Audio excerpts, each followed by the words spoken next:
I think it's time we blow this scene. Get everybody in the stuff together. Okay, 3, 2, 1, let's jam.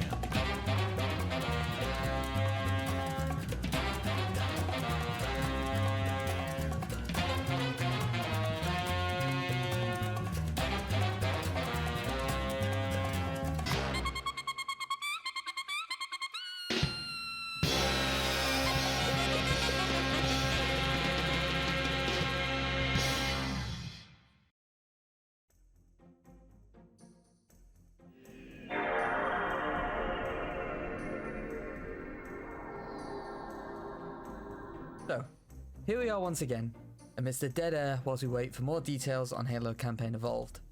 Today, I'm back to show you some mods that I found to be pretty incredible. We've got quite a mix today: an expansion to Halo Combat Evolved's first 2 levels, 3 custom campaign levels, and 2 complete overhauls. I'm at a point where I feel that no matter what happens going forward with Halo, there will always be incredible content produced by its community, and they ultimately are the ones that keep the franchise alive at this point, in my opinion. So I want to take a look and give some attention to some wonderful mod creations.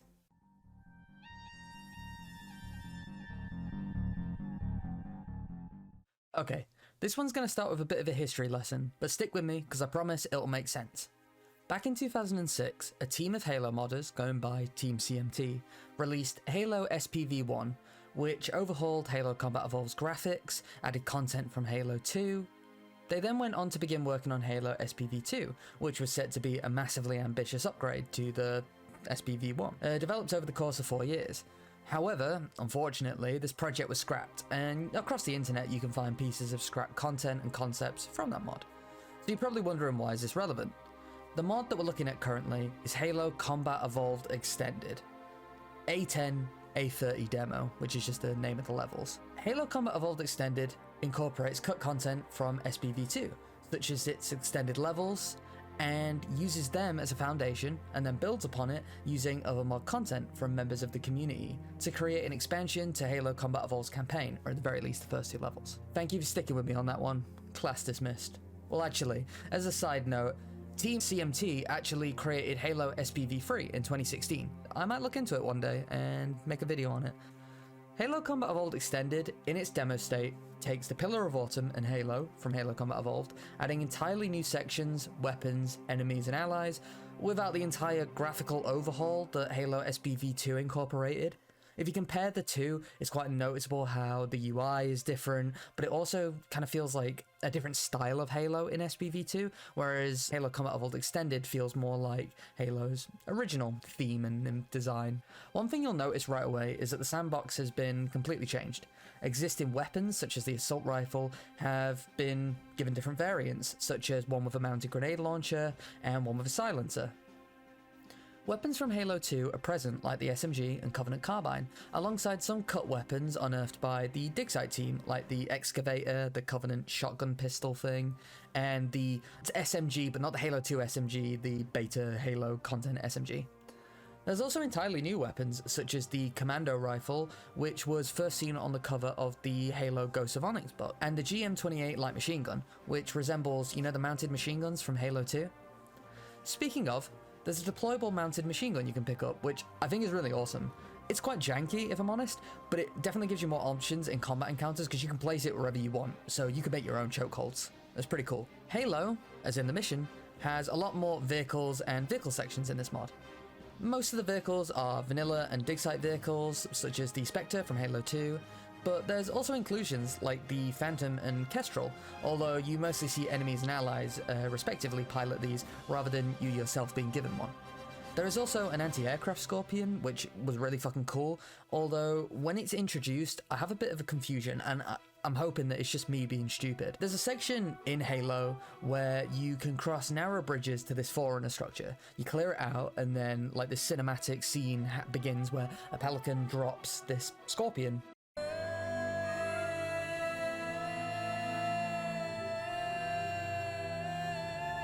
With 4 machine guns on it. But you can't take that Scorpion off that island because it doesn't fit on the bridges.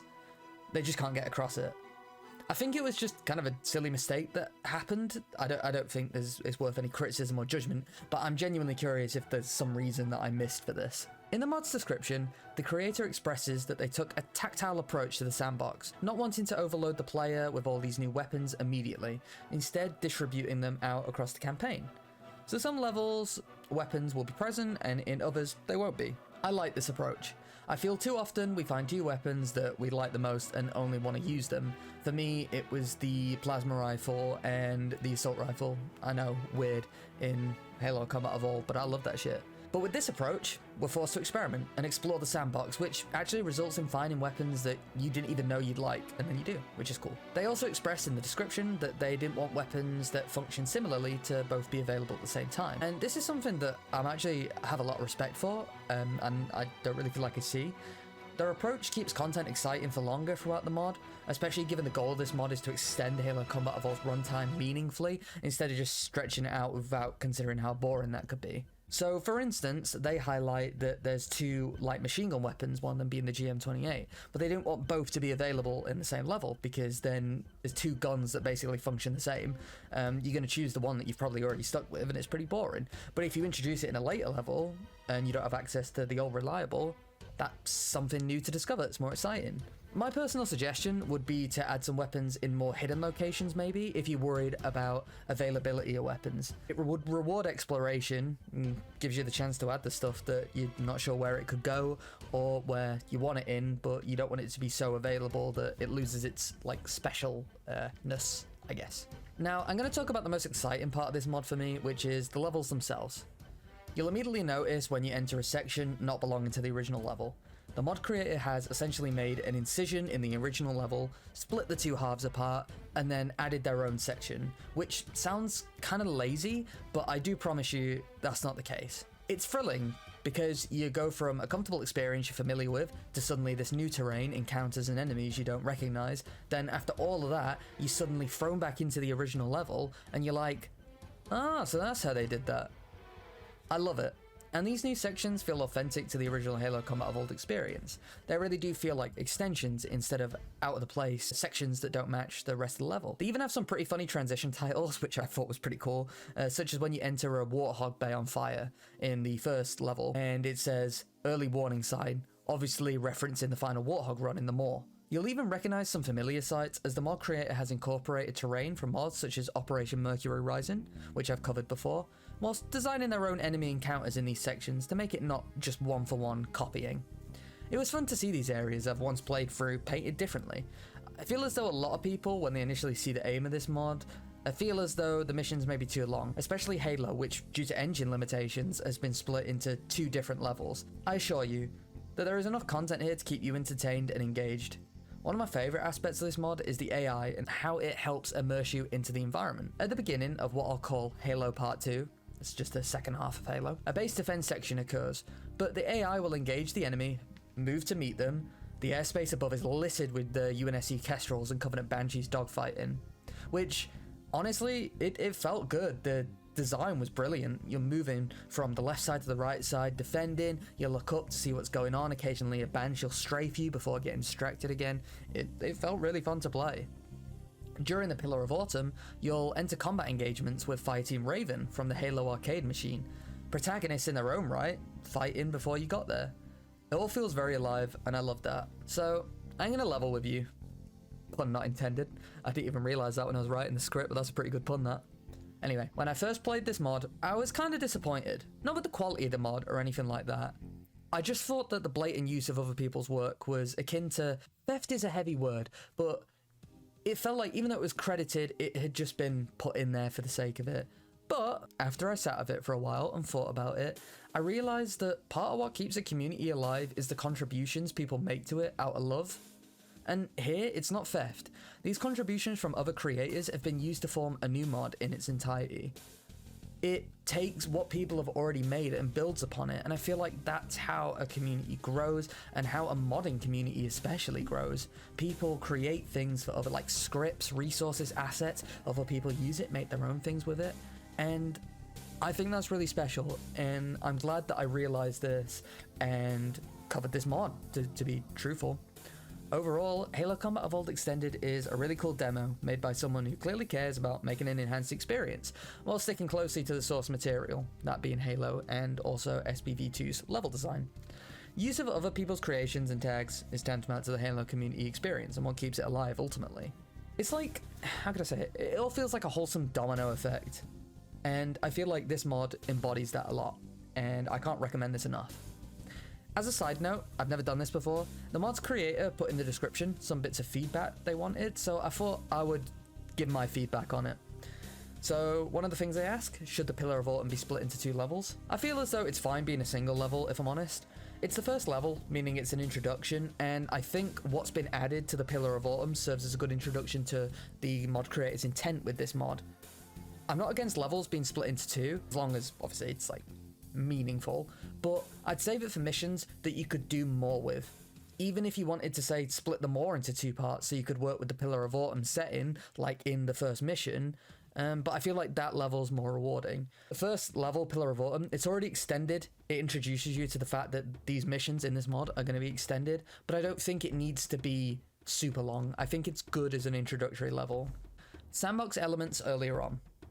I think what's already been done with the sandbox in this mod is great. In vanilla Halo games, you usually don't see certain weapons until later in the campaign anyway, like sniper rifles and shotguns and rocket launchers, especially in like Halo Combat Evolved and Halo 2. As the mod is now, I feel it's authentic to that Halo experience.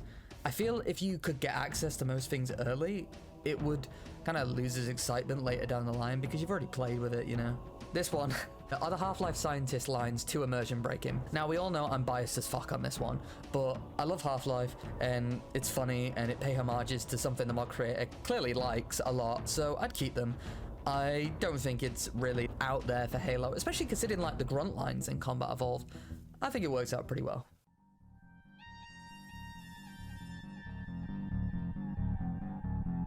Ruminate is a short but sweet custom campaign mission using the multiplayer map Infinity on Halo's PC edition as a base and incorporating a well-flowing linear experience into what is a circular multiplayer map. The way the map has been designed keeps you moving forward, but it uses every inch of this map to the fullest. It's like squeezing as much toothpaste out of the tube instead of just throwing the tube away with some left in. I don't know why that was my mental image, but I feel like it describes it quite well. Initially, you battle through the mid-section of the map, fighting amidst this crashed pelican, fire, flames, and torch terrain. Then, not long after, you're crossing the bridge above it, witnessing your handiwork from above and fighting new enemies. There's no fancy weapons or vehicles or enemies in this one. It's a beautifully crafted mission that feels straight out of Halo Combat Evolved's campaign. I've always liked people telling stories through multiplayer maps. I used to really love the custom Forge maps back on Halo Reach, that would create scenarios on Forge World and other maps, such as like shipwrecks or like battle scenes, that sort of thing. Ruminate manages to recapture the feelings those gave me. I went in blind and pieced together the story of the mission, just from the environment alone. It's nothing complicated by any means, but I think it's cool to at least have something there for you to think about. At the end of the mission, there's a holdout section, which I felt was really immersive, with wounded Marines you need to protect if you can. Obviously, you feel like you have to, that's part of the game. And that's motivating. You know, you want to keep your allies alive, and that makes it a fiercer fight when you switch in from side to side, calculating which side is the weakest and giving it your attention, reinforcing it. I can't express enough how well the modder has used every bit of this map. If you're looking for a fun experience that won't take too much of your time, I highly recommend giving Ruminate a go. It will only take you like 20 minutes or so, but I would love to see more multiplayer maps be made into their own campaign missions like this. I love the idea, and I highly, highly encourage it to be done more.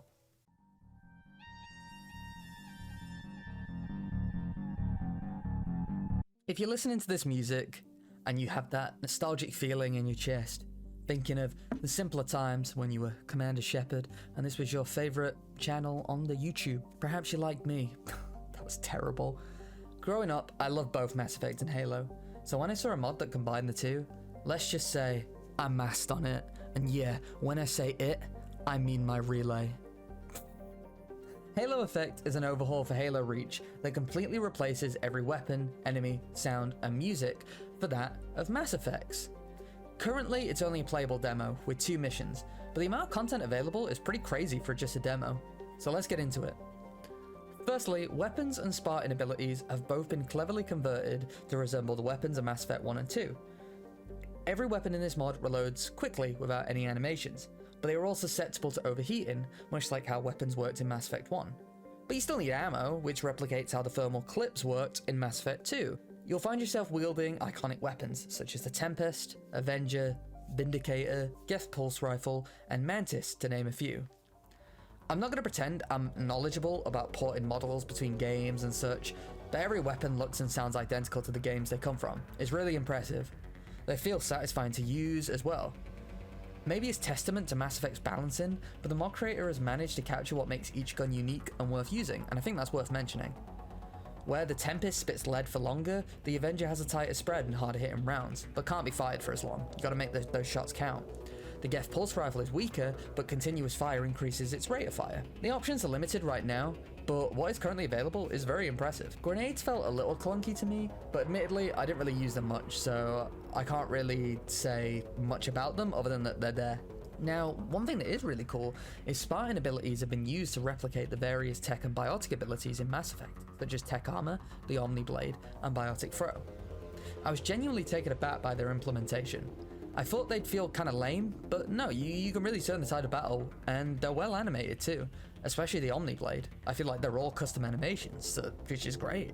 You have to commend the creativity, really. It's clear the mod creator thought at length how to give players an authentic Mass Effect experience within Halo's engine, especially because Mass Effect is a third-person shooter role-playing game, because, you have the abilities you use and all that. So Halo isn't going to be able to accommodate all of Mass Effect's mechanics, yet they did the best they could to translate them across. Even the UI has been altered to mimic Mass Effect's, and it's a neat touch that every weapon has a portrait on the UI too. That took effort, and I like that a lot. In Halo Effect, there are two drivable vehicles present, the Trident fightercraft and the Mako tank thing. I've never really known what to call it. I wasn't expecting a short but sweet space battle section, but it was enjoyable. Although in its current form it feels like a reskinned saber fight from Long Night of Solus and Halo Reach. I could see it becoming something unique entirely though in time. It's really cool. The Mako, I unfortunately have mixed feelings about. It felt difficult to drive, it was very clunky and didn't control well, especially given the map that it's in has a lot of rocky obstacles littered about that you have to navigate through. I still think its section is enjoyable, it just got a bit frustrating at times, especially when I'm trying to dodge enemy missiles and I just can't get it to reverse. Could be a skill issue on my end, I'm always open to that. And I'm also open to feedback on my driving. What I don't have mixed feelings on about though is the enemies. You'll face the Geth and their various different units, like the Colossi, the Geth Juggernauts, Geth Snipers, Geth Grunts, the zombie-like husks that just swarm you, pesky drones that are hard to hit, and also the Armatures and Colossi, which are the horse-looking enemies. The biggest praise I can give them, I think, is that they don't feel like reskinned Halo enemies. It doesn't feel like I'm fighting elites or grunts. Each enemy has their own animation and sound effects. There are even the gas bags from Mass Effect 1's first mission, which are non-hostile floating creatures, which is a cool addition that really wasn't necessary, but they did it and I respect the effort for that. It makes it feel more like Mass Effect. Mission design is pretty basic in Halo Effect, but the mod creator themselves admits this in the mod's description, given that it's a demo meant to act as a proof of concept more than a complete experience. Despite this, I think it's pretty good, especially the environments and combat encounters present. The second mission, Eden Prime, which was the planet Mass Effect 1's first mission took place on, looks really good. As I mentioned earlier, there is a space fight in the first mission, which is a cool surprise, and then the Mako section in the second mission, which I didn't vibe with, but it certainly captured the long-range fights you'd have in the Mako during Mass Effect 1, and I really applaud that. Other than that section, there was only one other section I didn't like, which was the end just before the space section in the first mission. There's a fight with a Geth Armature in the hangar, and I felt like there wasn't enough cover, and the exposure just made you too easy of a target for the homing missiles that the Armature would fire. I'm not opposed to the fight itself, I think it's good, it's just the arena needs to be a bit more forgiving, I feel. Overall, Halo Effect is an incredible overhaul.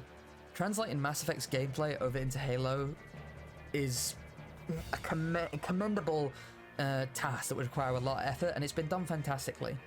Just from playing this mod, I know the mod creator has an immense love for both franchises, and that's something I deeply value, as you well know by this point. I really hope development is continued on this mod. right now, it's so much fun. So I can only imagine how cool it'd be to have a full version with an expanded campaign.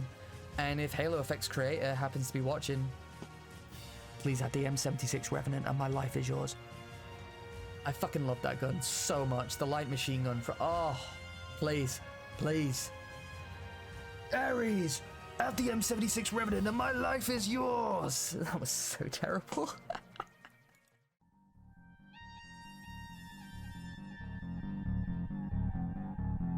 AWOL is a bit of a weird one, but definitely not in a bad way. When I played through it for the first time, I was a little underwhelmed, but intrigued by the story AWOL wants to tell. You start on this small island emerging from an escape pod, and you have to defend your position from a Covenant attack.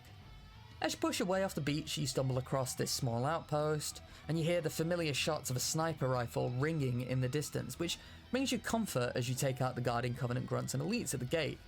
Then, before you know it, our sniper's firing at you as Marines charge you.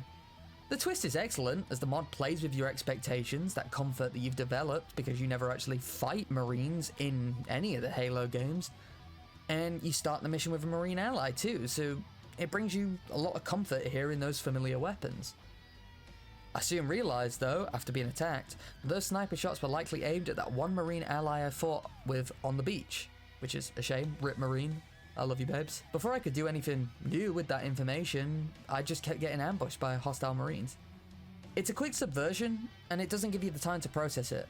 Or it would if the twist wasn't spoiled by the mission's description. I described the premise of the mod to you as if I didn't know it was coming.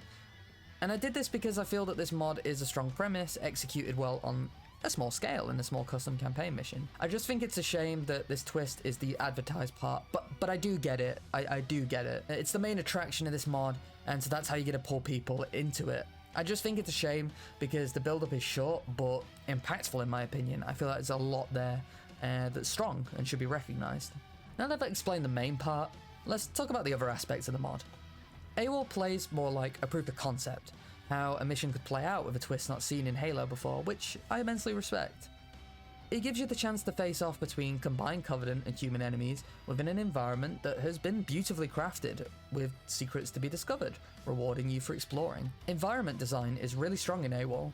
Despite the map being quite small, the mod creator ensured that each area was unique and also fairly detailed. Natural terrain has plenty of flora, for instance, especially the swampy section. The retrofitted Forerunner structure has vehicles parked around it.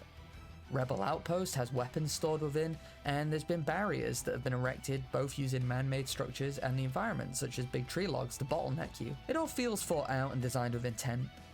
Approaching the Covenant's outpost as you face in a head-on assault straight into shade turrets, array, and plenty of Covenant forces, but if you've been exploring, you'll have weapons like the rocket launcher to break through. There's even a boss fight against the leader of the rebels, accompanied by Marines and Hunters, which is a neat end in my opinion.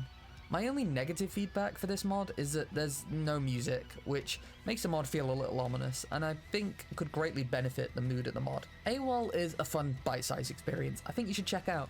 AWOL's creator has talent, and I think with support and practice, they can make something really special with this being a glimpse into their potential. So I highly recommend you give it a try. You may even discover things I didn't, and I'd really love to hear that in the comments.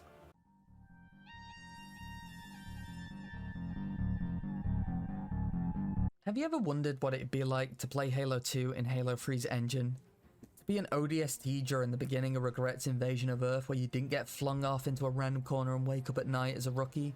Or maybe a high-ranking elite working alongside the Arbiter during his journey of self-discovery and religious abstinence that is Halo 2. I can't say I had until I played Resurrection Revamp Halo 2 ODST. Halo 2 ODST, as I'm going to call it, because I'm not saying all that, takes the mission's Outskirts and Arbiter from Halo 2 and brings them into Halo 3 ODST, upping their graphics and changing how you navigate said missions. But Halo 2 ODST is more than just missions ported over. These missions have been altered, weapons, equipment and vehicles added to enhance the already existing greatness of these levels to varying success. Even just being in Halo 3 ODST makes these levels play out so much differently. So let me try and break it down for you, Mark. Outskirts feels far more gritty than it did in Halo 2, with more enemy and vehicle placements added throughout the level, but that's not it. As an ODST, you don't have the same advantages you would have playing as a Spartan. Personally, I played on normal, and I did find it difficult. You can't take as many risks, and you need to depend on your allies for firepower and just to soak up some plasma fire. You'll notice immediately that you're not that guy, because that guy fights alongside you now. Master Chief is an NPC throughout the mission, acting like the Arbiter does in Halo 3, a more powerful ally than the standard Marines. This isn't the only good thing going for you. One thing Halo 2 ODST does well is giving you the tools to better handle the life of an ODST. Halo 3's gadget system has been used to create deployable ammo crate, health kits, and body armor, allowing you to carry a reserve for use when in a pinch. You'll find weapons from across the franchise, like the DMR. The mounted machine guns from Halo 2 are now usable and fun to spray and pray with, alongside entirely new custom brute weapons, like this brute plasma shotgun thing with a gravity hammer-like melee attack, and also a 3-round burst spiker rifle. They are way cooler than I'm making them sound. There's also the Halo Combat Evolved fuel rod cannon for some reason. I'm not sure why this one was added in, especially because Halo 2 has a fuel rod cannon, but I respect it. I like that fuel rod cannon.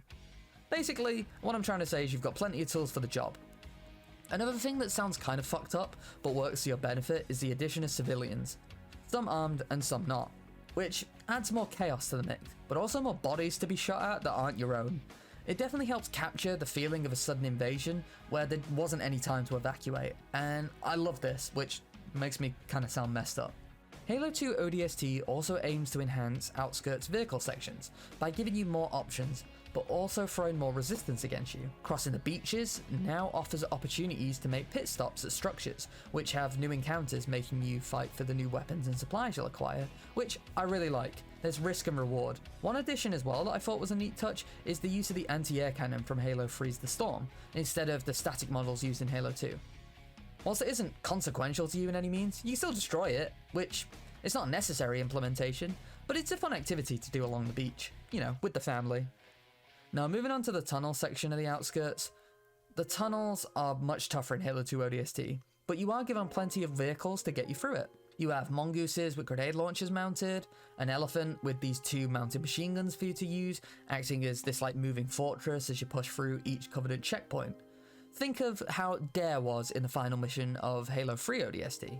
You can tell that that's what the mod creators set out to create, an experience similar to the elephant run in Halo 3 ODST. However, vehicle sections in Halo 2 ODST are admittedly the mod at its weakest, unfortunately.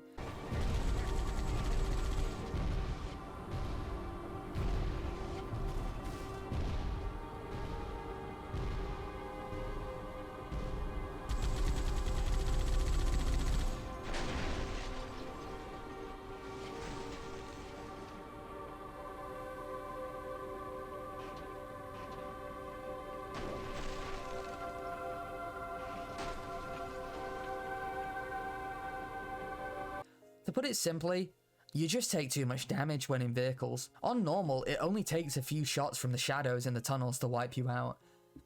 As damage to vehicles is tied to your health, and in Halo 2 ODST, your armor and health don't automatically recharge, you can't take any damage in the long tunnel sections. You can't afford to, you can't tank it. In the big slow moving elephant, you're too easy of a target with no maneuverability, so you won't last long. Even when I switched to using the mongooses available, I didn't have room to dodge and shoot as I would just soak up too much damage before I could retaliate. As a result, I couldn't play this section properly, and in the end I just rushed through it with a ghost, which felt lame because they had, the mod creator had designed new encounters in these tunnels for you to play around with. I don't think the tunnel section of Outskirts is built for Halo 3 ODST, and that's the problem. Does it make the mod bad or unplayable? No, definitely not. Absolutely not. I just think it's worth mentioning. Moving on from Outskirts, Halo 2 ODST also allows you to fight alongside the Arbiter in, well, the mission Arbiter, now playing as a high-ranking elite. But playing as an elite doesn't have the same feel as an ODST, and obviously Halo 3 ODST is called ODST for a reason. However, the mod creator did implement some changes geared towards making you feel like that high-ranking elite soldier. For starters, I really enjoyed the unique unlimited use energy sword you're given, which feels like it belongs to your character. And I also, as silly as it sounds, enjoyed the feeling of being able to bully the Arbiter like the other Covenant units do in that mission, because you're not him, you're fighting alongside him, so you can bully him, it's okay. The Covenant says it's fine. There's some cool revamps to this mission, such as you can find this reskinned Covenant Lich, which has been made into I think it's supposed to be like a forerunner fighter craft. Some of the enemies use it as well, which is cool to come across. And also the Space Banshees from Halo Reach, which you can discover during the Banshee section. You know, rewards that exploration. I always respect content that encourages you to go and explore in Halo's open sections. The mission itself is a beautiful port, like Outskirts, and it felt as though encounters had been thoroughly considered and revamped. I like the addition of brutes, as they were absent when fighting against the heretics. Is it lore accurate? Well, if the Banished can form from exiled Covenant members, I'm sure some brutes join the heretics, but if I'm wrong, point it out for me. I'll admit I'm wrong. I wish I could say more about the mission Arbiter, especially given how much I discussed Outskirts, because admittedly, I don't have a lot to say. It feels like Outskirts has had more time and consideration put into it than the Arbiter, which I feel is because the ideas and changes to the sandbox that both the modder has made and Halo 3 ODST provides cater to playing as an ODST more than an elite. I don't think it's entirely a bad thing though. I do get it. The tools are there for an ODST experience. But it is still cool to play as an elite in Halo 3 ODST, and I think with more refining in the future, this side of the mod will become a greater experience that feels balanced with the ODST sections, but sufficiently different so that it's a unique experience to being an elite. Overall, Halo 2 ODST is definitely a fun and fresh experience you won't really find elsewhere on the workshop. It has been carefully crafted to make you feel how good you had it as a Spartan. You're not the main character here, and you have to rely on your allies around you. Unlike Halo 3 ODST itself, you're given the tools to be the best of the best, but you're still reminded that even as a highly trained soldier, you know Spartan. I would definitely love to see more of this mod in the future. It has got a lot of promise.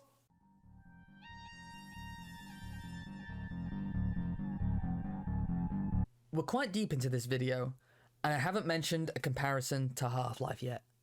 We must remedy this immediately. HouseCleaning is a custom mission for Halo 3 that feels like you're playing a Half-Life chapter in the Halo engine.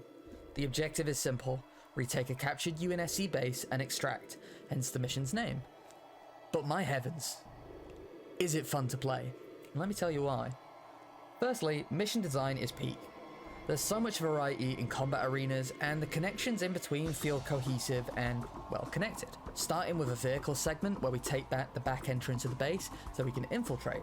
This then leads into cramped roadways and small rooms we navigate through until accessing a lift defense section that takes us to a more open garage section. In the garage, there's this cute mini-game where you can drive a forklift, and if you're forklift certified, at the request of a Marine over the intercom, you can actually drop items off at a collection point, which is much harder than it looks, especially the fucking fusion coil.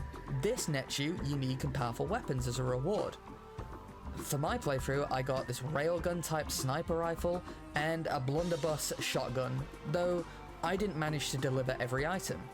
I'm not forklift certified. So check it out for yourself and tell me what I missed. The first half of this mission feels like a more varied crow's nest from Halo 3, without the looping mission design, and instead it follows a more linear progression. I love the initial charge with your allies, and watching them get whittled down was sad, but immersive. Even if one of my Marines robbed the Ghost, which was cool, and then got it stuck on the top of the lift. I don't know how it happened, but it did. Driving a plasma turret mounted Warthog through the garages, bouncing off of both walls and enemies alike, was awesome, and the environment is clearly designed for this recklessness. Of course, you can fight on foot if you wish, which provides a different experience, but it's not something you're punished for. You get to play the way you want to, and I like that a lot. Leaving the garage section, we board a train, which brings on my favourite part of this mission, the rail section. Feeling like something straight out of Half-Life 1's chapter, on a rail, we have to hunker down and defend the train from boarders and phantoms and banshees to ambush us as the train exits the tunnel and navigates along a cliff face, feeling like something out of the introduction to Half-Life 1. You're left pretty exposed, but given a small arsenal to help you manage threats such as Spartan lasers for the vehicles that attack you, so it's up to you to take out what is threatening you the most, as taking cover is only a temporary option, you're too exposed. It's intense and rapid, and there are some, but not many idle moments, unlike the gondola sections that were in Halo 2. Entering the second half of the mission, after disembarking the train, we're put into a wide open garden section that kind of reminded me of Cairo Station from Halo 2 on a much bigger scale. Again, you're presented with multiple approaches. Do you let your allies take the charge and provide them with cover and fire from above, or do you push through with them, moving from cover to cover? It's completely up to you.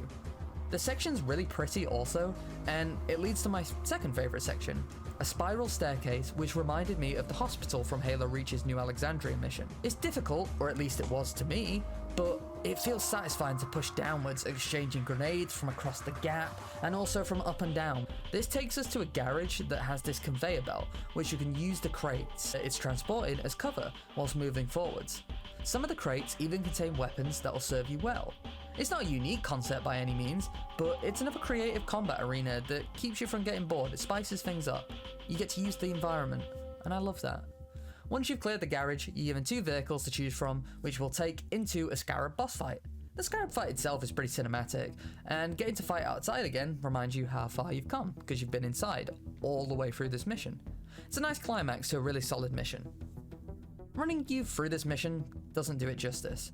I highly recommend you give it a try for yourself and try the options I did pick. In the beginning, I compared it heavily to Half-Life, and it's not just the train section, it's the quirks of the mission too, from the forklift minigame to the experimental weaponry you earn from it, and the weird experimental plasma turret warthog. It all feels experimental and kinda silly, which I love. There's only one critique I have with this mod, and that's supposedly the artwork used in the mod is AI generated. Someone pointed that out in the comments, and it does kind of look that way, which, if it is the case, I can't condone that. I wouldn't expect artwork commissioned for a free mod or for the creator to just make their own, especially if they lack the knowledge to do so, which isn't a dig, it's fair enough. I can't draw. So I would maybe just use random stuff that exists within Halo already.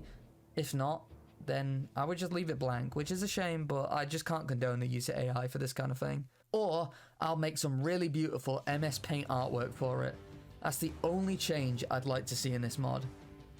I can't do it justice describing it enough. You need to check it out for yourself. That was a look at 6 mods I think are really enjoyable. I didn't pick them with any theme in mind, I just took some from the workshop and gave them a try.